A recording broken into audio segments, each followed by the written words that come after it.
tarde a todos. Iniciaremos hoje as atividades transmitidas online na dimensão cinemática do 13º evento do projeto 10 Dimensões. Diálogos em Rede, Corpo, Arte e Tecnologia, ciclo 2.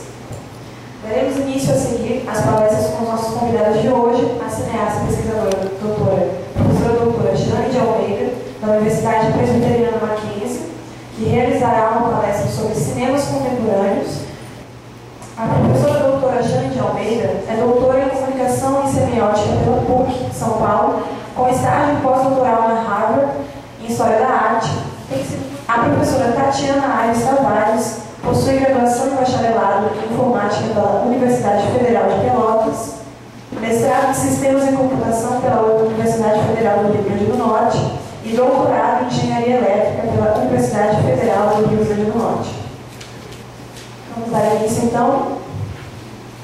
Bom, gente, boa tarde. Em primeiro lugar, quero muitíssimo agradecer à professora Cláudia Sassi pelo convite. E quero então agradecer a oportunidade de estar nesse programa que eu achei maravilhoso, que é um evento super interessante, acho super importante que a gente tenha eventos dessa natureza, que possam trazer pesquisadores de lugares diferentes para poder se encontrar e contar um pouco o que eles estão fazendo, o que eles estão pesquisando nesse contexto brasileiro, que é assim, né, um país grande e que a gente tem tão pouca informação, na verdade. Eu trouxe aqui para vocês algumas coisas que são assim, duas linhas de pesquisa, dois caminhos que eu tenho me interessado bastante. A minha pesquisa nos últimos anos, ela tem se dirigido muito para esse lado do cinema como uma grande área de visualização, mais do que o cinema tradicional. Então a gente tem, no campo teórico, alguns autores, Tom Gunning, a Miriam Hansen, na Universidade de Chicago, na Universidade de Cinema de Chicago, alguns autores brasileiros, como Arlindo Machado, por exemplo, assim tá melhor, né? Como Arlindo Machado, por exemplo, que escreveu um livro bem importante, assim, no início dos anos 2000, chamado Pré-Cinemas e Pós-Cinemas. Esse livro traz ali uma hipótese que já vinha lá do Tom Gunning, que é uma hipótese de que os pós-cinemas, ou seja, todas essas manifestações da imagem em movimento fora do dispositivo cinematográfico, fora da sala de cinema, elas têm muito mais semelhanças com os pré-cinemas do que com a tradição do cinema. O que são os pré-cinemas? Pré-cinemas são aqueles filmes feitos pelos irmãos Lumière, pelo Georges Méliès, pela escola de Brighton. Então são os filmes normalmente bem curtos, que partiam ali de uma tecnologia muito incipiente ainda, que estava ainda testando aquela máquina maravilhosa que era a máquina de fazer a imagem em movimento naquele momento. Então, uma coisa bem bacana para quem não era da área de cinema, é ver os filmes dos irmãos Lumière e ver como é que eles enquadravam, o que acontecia naquele momento, o que acontecia com o público, por exemplo, em Paris, andando e vendo esses filmes. A gente também considera que os irmãos Lumière, com a agenda cinematográfica deles naquele momento, eles talvez tenham promovido aí o primeiro grande evento de globalização e que depois a indústria comunicacional vai levar adiante até o que a gente conhece hoje como o evento da internet. Então, os irmãos Lumière, logo depois que fizeram a apresentação no Café de Cappuccino em 1896, eles mandaram 100 câmeras para filmar o mundo. E eles chamaram naquele momento, eles diziam o seguinte: apporter le monde au monde, porque eles acreditavam que o mundo era Paris.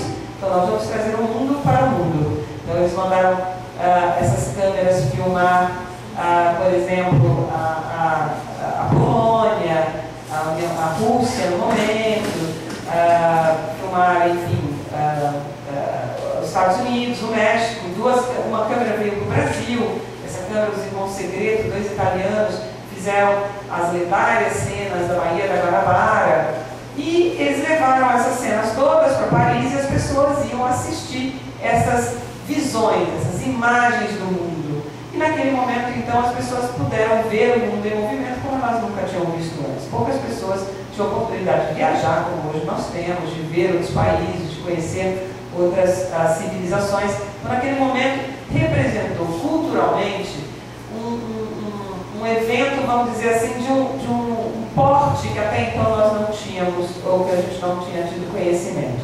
E só que aquelas imagens iniciais ali, até mais ou menos 1915, a gente considera que o grande filme de narrativa tradicional, que é esse filme que a gente considera hoje cinema, né? Que é aquele filme que você entra na fila, paga ingresso, tem um projecionista, você senta, come pipoca e termina o filme, você vai embora. Isso é o dispositivo cinematográfico. Ele começa, ele se inicia e ele traz aí uma linguagem cinematográfica em 1915 com os filmes do David Griffith.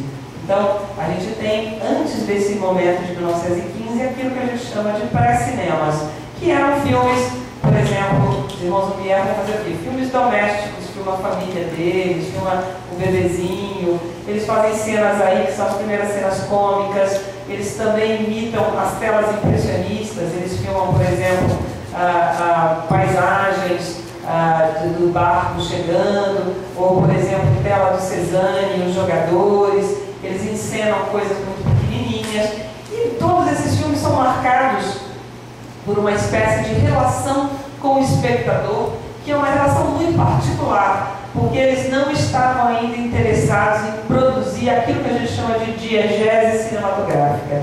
O que é diegese cinematográfica? É esse espaço fechado que faz com que você, quando veja um filme, acredite que aquilo está realmente acontecendo. E nada pode interferir nesse processo de fazer com que você esteja realmente acreditando que aquilo está acontecendo naquele momento em que você está vendo aquele filme. Então, os personagens dos filmes dos pré-cinemas, eles davam tchauzinho para os espectadores, piscavam o olho, eles faziam brincadeiras com os espectadores, porque fazia parte de uma, vamos dizer, de uma relação que era uma relação muito anterior, que vinha do circo, que vinha dos vaudevilles, que vinha de uma relação diferente daquela da situação cinematográfica que começa com os chamados nickelódromos, que são as salas de cinema que estavam sendo produzidas ali. Então, há um momento, e esse momento vai acontecer exatamente com mais precisão com a tecnologia digital, em que, de novo, o cinema sai do cinema. Então a gente vai ter, vamos dizer assim, quase 80, 90 anos de cinema dentro do cinema. Onde é que você via a imagem em movimento? Dentro do cinema, ou na televisão da sua casa. Então você tinha esse contraponto, a televisão em casa e o cinema. Depois da tecnologia digital, o que a gente vai ter? A gente vai ter uma explosão de formas cinemáticas. Então a gente tem painéis funcionando na rua, pessoas filmando, democratizando o processo cinematográfico, que sempre foi um processo caro, difícil e de difícil acesso. Você tem possibilidade hoje com a internet de streamar essa palestra, pessoas assistirem a um lugar diferente daquela onde elas estão, ou seja, um evento de transmissão que era só permitido às televisões anteriormente, passa a ser democratizado. A gente tem principalmente galerias de arte, que até então trabalhavam com os chamados objetos específicos da história da arte, pintura, escultura, tela, pincel, lápis, etc., passa a trabalhar também com fotografia e com cinema. Então, hoje você vai a uma exibição de arte e você tem uma série de imagens, que são imagens em movimento, que estão participando ali das questões da arte contemporânea. Né? Então, existem inúmeras formas cinemáticas hoje, existem formas de se pensar a imagem em movimento, diferentemente daquela narrativa tradicional da sala de cinema para onde a programação estava sendo conduzida. Dentre essas formas cinemáticas todas, eu me interesso precisamente por dois campos. Um campo chamado cultura da visualização, que é sobre o qual eu vou falar nessa palestra hoje. Tá? E um outro campo, que é um campo que vai ligar os filmes de exposição e as estratégias de pensar a esfera pública, que é sobre o qual eu vou me deter no minicurso de amanhã, mostrando as imagens, imagens que migram da arte contemporânea do cinema e do cinema para a arte contemporânea, e como é que esse encontro vai se dar. Tá? Então, aqui só para vocês verem, eu deixei aqui, para quem quiser acompanhar, talvez nem todas as pessoas venham no minicurso amanhã, eu fiz um sitezinho, que eu dou endereço para você, chama Cines Contemporâneos, é um blogzinho da nossa palestra. Aqui Aqui tem um PowerPoint da palestra, tem algumas referências, então tem algumas coisas que a gente vai trabalhar aqui amanhã. Eu queria então falar um pouco mais, que eu acho que é um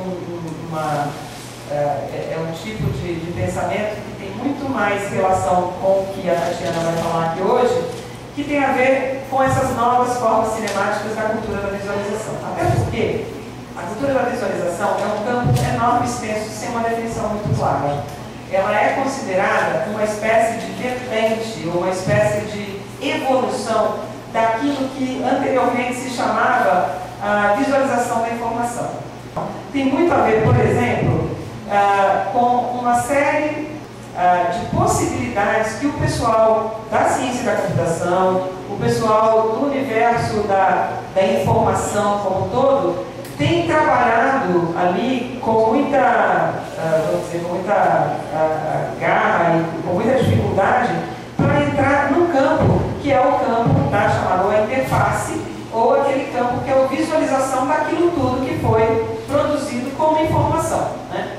Então nós estamos, aqui tem uma fala do Eric Rodenberg, que vai falar que esse campo da visualização da informação, ele está se transformando numa espécie de novo meio. E esse novo meio, a gente vai ter que lidar com ele e vai saber quais são os limites desse novo meio, né? Aqui eu tenho um artigo que eu acho bárbaro, por exemplo, que eu vou deixar como referência para vocês, de um teórico com quem eu trabalho com muita afinidade, chamado Lev Manovich. O Lev Manovich escreveu um livro, que é um livro super importante, chamado Linguagem das Novas Mídias. É um livro que só tem em inglês, quer dizer, tem 30 e tantas línguas, mas não tem em português. E ele foi publicado pelo MIT, chamado The Language of New Media. E ele é considerado, por exemplo, pelo MIT Press, que é uma editora do campo da arte, da tecnologia super importante, é considerado pelo MIT Press como o livro mais importante, mais significativo, depois do Marshall McLuhan. Então, o Lev fez ali, ele começou a trabalhar com cinema, e a partir do cinema ele começou a estabelecer quais são os princípios dessa nova linguagem que tem a ver com as novas mídias.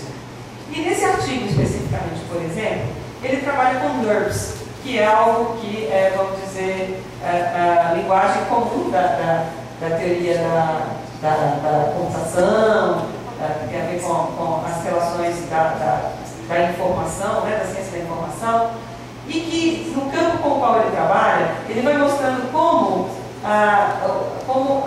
a ideia do NURBS e como a utilização do NURBS na arquitetura vai trazer uma modificação radical para a cultura. E ele também vai mostrando que, como é a pergunta que ele vai se fazer nesse artigo, por exemplo, é como é que a gente vai trabalhar com dados dentro de gráficos que são planos para poder explicar a cultura até hoje. A cultura é muito mais complexa. Ela é muito mais complexa do que a ideia de que você teria ali um fluxo de crescimento de determinado ponto de vista e um fluxo de outro crescimento com outro ponto de vista, de forma que você vai representar isso num gráfico bidimensional. Por que não trabalhar com a cultura em uma relação um pouco mais complexa?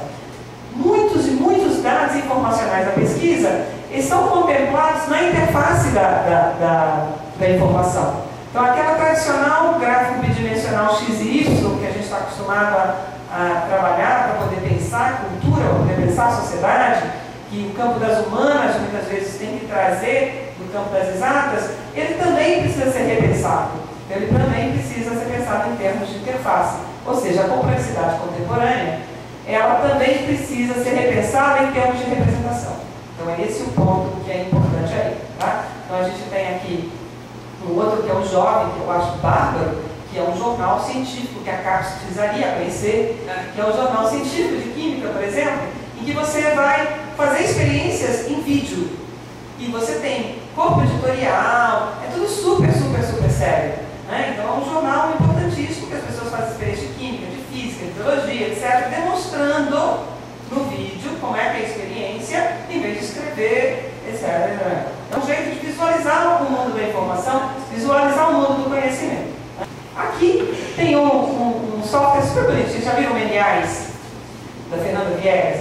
Fernanda Viegas é uma brasileira que trabalhou muito tempo no laboratório do MIT e que depois foi comprada lá pela IBM, e ela continua trabalhando com o pessoal do laboratório do MIT. E o Meliais é uma espécie ele te ajuda, por exemplo, a fazer visualizações de dados.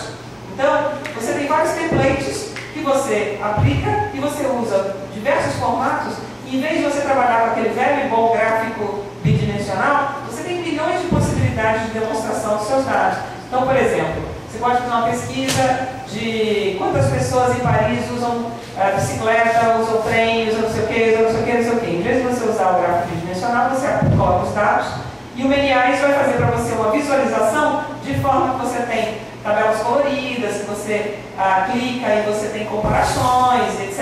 Né?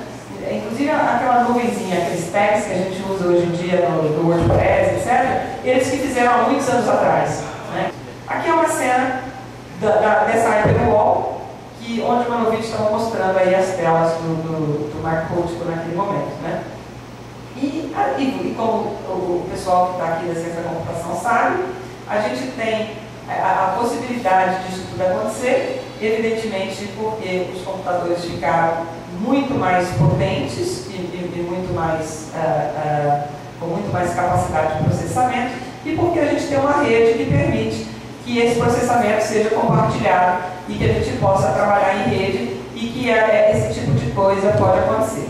Então, nesse sentido, o que a gente tem em termos de visualização é muito diferente do que a gente tinha anteriormente. Isso faz com que a estrutura do cinema, que era muito dirigida para essa estrutura do cinema narrativo, possa hoje trazer um outro tipo de narrativa de visualização muito diferente. Então aqui, olha, você tem aqui o laboratório da NCSA, que é um laboratório que trabalha com visualização para ciências. Você tem o CalIT, que é um laboratório mais lambda-based, ou seja, baseado em redes. Então, as redes é que vão definir as aplicações desse laboratório e várias outras possibilidades. E o EVL, por exemplo, que tem um sistema de caves, de imersão, e que trabalha também com o sistema